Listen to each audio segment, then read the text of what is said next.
গুরু গো আজব লীলা দেখে এলাম নদীর কিনারায়। গুণীজনের মুখে শুনি ভ্রমণ করে লক্ষ জুনি, শেষে একবার মানব জন্ম পায়।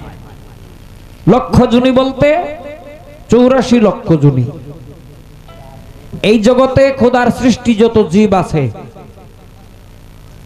প্রত্যেক প্রাণীর দেহের মধ্যে মানব রূপে যখন মানুষ থাকে তখন সে তার জীবনে যে কর্ম করে সেই কর্মের ফল প্রদান করার অনুসারে প্রত্যেকটা প্রাণীর দেহের মধ্যে তার রূহকে ভরে দুনিয়াতে পাঠানো হয়।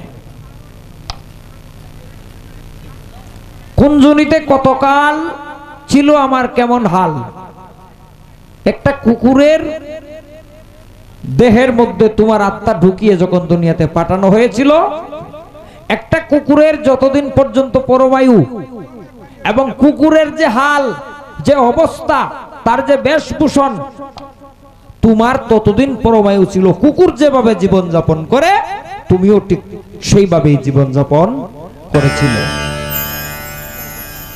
এইরকম ভাবে কুকুর, বিড়াল, পশু পাখি, কীট পতঙ্গ, যক্ষ রক্ষ, ভূত পিশাচ এমন কোন প্রাণী নাই মানুষের জীবনে সে যদি তার মনুষ্যত্বকে জাগ্রত না করতে পারে, যে আদেশ নিষেধ তার মালিকের পক্ষ থেকে রয়েছে এইগুলির অনুসরণ করে যদি তার জীবন যাপন না করে, সে যদি তার উল্টো পথে চলে, তাহলে এমন কোন প্রাণী নাই যে প্রাণীর মধ্যে তার আত্মাটাকে ভরে দুনিয়াতে পাঠানো না হয়। প্রত্যেকটা প্রাণীর মধ্যে তার আত্মাটাকে ভরে এই জগতে পাঠানো হয়। এটাই হলো তার শাস্তি। এই জন্য যে প্রাণীর যতদিন পরমায়ু ঠিক ততদিন তোমার ফল ভোগ করার জন্য, শাস্তি ভোগ করার জন্য এই প্রাণীর ভিতরে তোমার আত্মাটাকে ভরে পাঠানো হয়। তার মধ্যে থেকে তোমার জীবন যাপন করতে হবে। এখন তুমি বিচার করবে কোন জনিতে কতকাল তুমি থাকো। একটা কুকুরের জীবন যতদিন চলে ততদিন একটা কুকুরের মধ্যে তোমার আত্মাটা ভরে দুনিয়াতে বাঁচতে হবে, থাকতে হবে। কুকুরের যে বেশ তোমারও একই বেশ হবে। একটা বিড়ালের জীবন ধারণ করে যখন তুমি আসবে তখন বিড়াল যতদিন বাঁচে তুমিও ততদিন বাঁচবে। সে যে যা খায়, যেভাবে চলে, তার বেশভূষণ যেমন থাকে, এটাই হলো তোমার শাস্তি।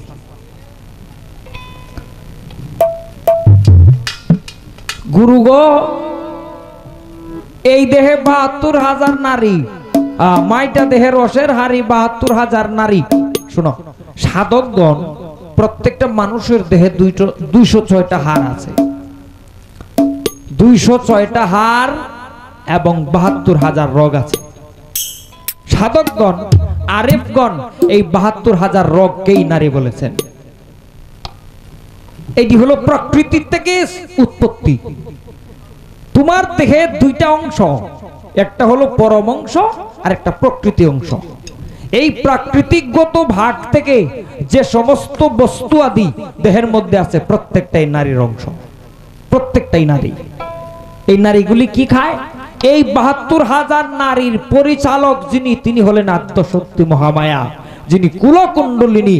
তিনি ৩ ভাগে বিভক্ত হয়ে তোমার দেহ জুড়ে রয়েছেন, ইরা, পিঙ্গলা, সুষুম্না। এই কুলকুণ্ডলিনী থেকে যে কিঞ্চিত শক্তি আসে, সেই শক্তি সমস্ত রোগ রেশা দিয়া তোমার সম্পূর্ণ দেহে পরিচালিত হয়। এটাই হলো এই ৭২,০০০ নারীর খাদ্য।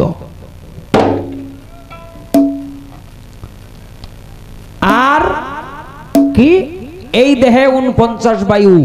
কোন বায়ু হয়? পরমায়ু। কোন বায়ু? কোন সাধনায়।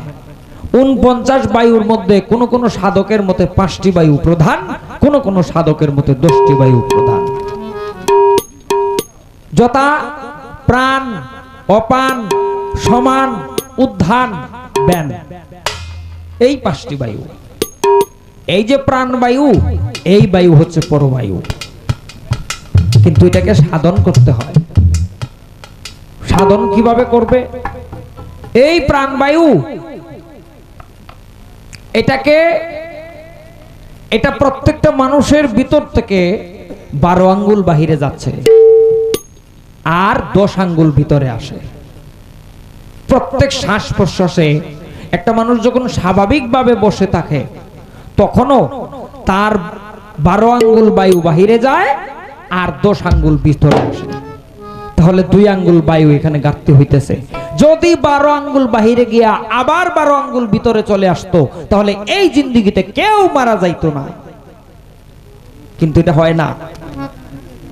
প্রত্যেক নিঃশ্বাসে 2 আঙ্গুল করে প্রাণবায়ু ঘাটতি হইতেছে, পরমায়ু কমতেছে, এটা স্বাভাবিক গতিতে।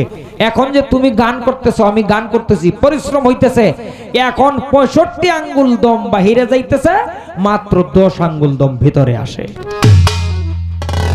ঘাটতি হইতেছে 55 আঙ্গুল। এটাকে সাধন করতে হয়, এটা সাধন করার পদ্ধতি আছে।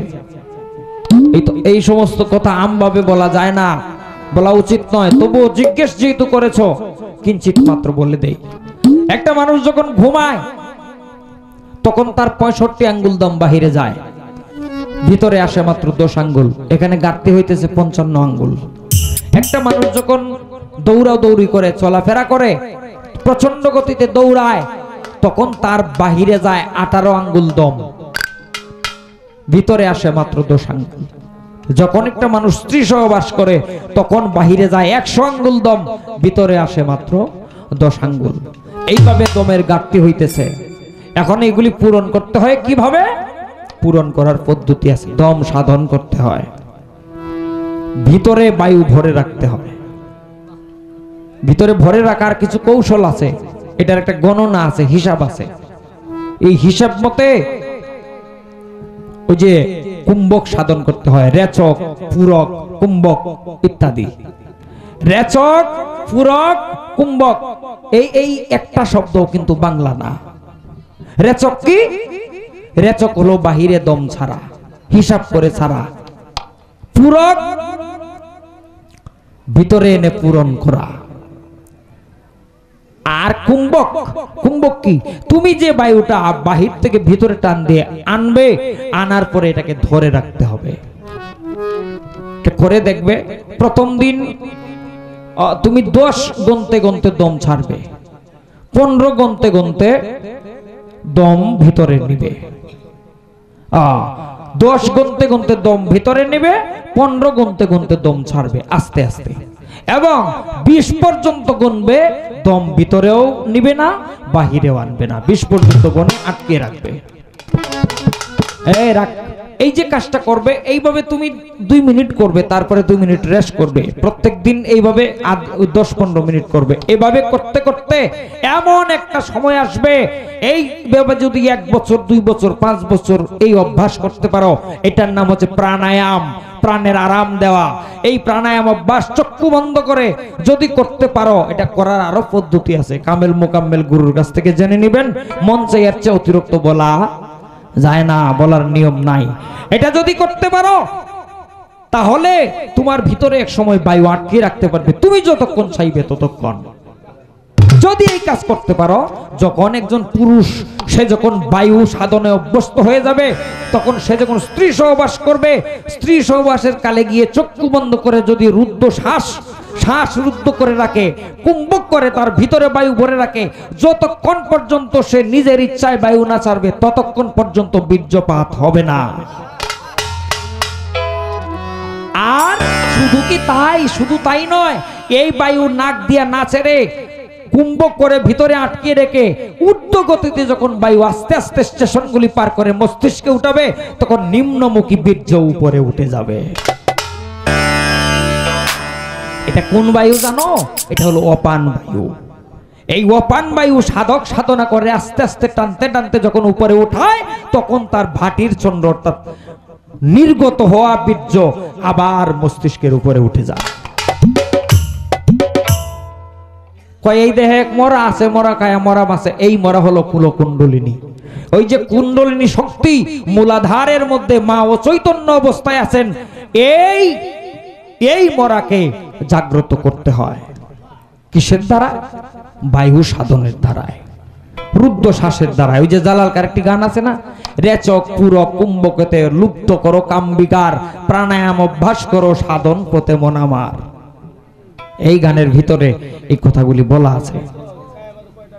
এইগুলি সাধু তত্ত্ব, এগুলি অনেক সাধন করে একজন পীরের কাছে 1 বছর 2 বছর নয় 10 বছর 15 বছর 20 বছর থাকার পরেও তিনি যদি উপযুক্ত মনে না করেন তাহলে কাউকে এই বিদ্যা শিক্ষা দেন না।